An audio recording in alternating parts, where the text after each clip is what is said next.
Let's talk about the New South and textiles. The New South had a lot of economic advancements. First off, the South's rate of growth was the highest in America from 1865 to 1900 in population, industry, and railroads. In post-war years, the integrated rail network was established, and the South developed the standard gauge rails, which allowed the nation to connect in railroads. Unfortunately, Southern railroads ultimately led to nowhere, represented by this dreadfully sad image. Tobacco consumption skyrocketed with developments in the cigarette industry, helping the Southern agricultural economy. Richmond transformed from the Confederate capital to the tobacco stronghold of the South, and huge corporations developed to market the growing industry. Henry W. Grady was an advocate for industrialization in Georgia and pushed for lower wages and cheap labor to increase the number of workers the company could employ. Northern finances ran Southern economy. For example, the steel in Alabama was ruined by Northerners corrupting the railroad fees for transportation, which led to Southern steel becoming too expensive.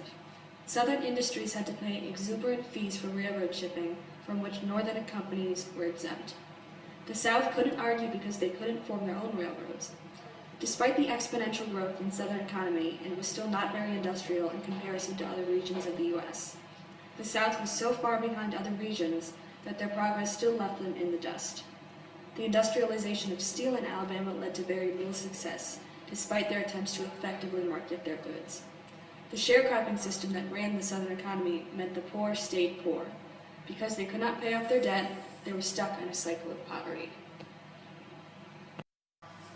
The South began manufacturing cotton products themselves instead of providing the cotton to northern and foreign manufacturers. Cotton mills gave the South some industrialization, which boosted their economy and required for the use of cheap labor. The factory workers were poor whites that received wages that were approximately 50% lower than that of northern workers. Mill towns were formed for working families, which allowed families to stay together. Cheap labor rates were most prevalent in Georgia, North Carolina, and Southern Carolina.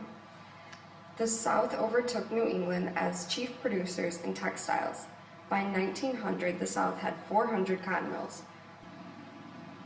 Although the production of cotton products in the South increased the economy, the South still had a lower and a more unsuccessful economy than the North. Let's talk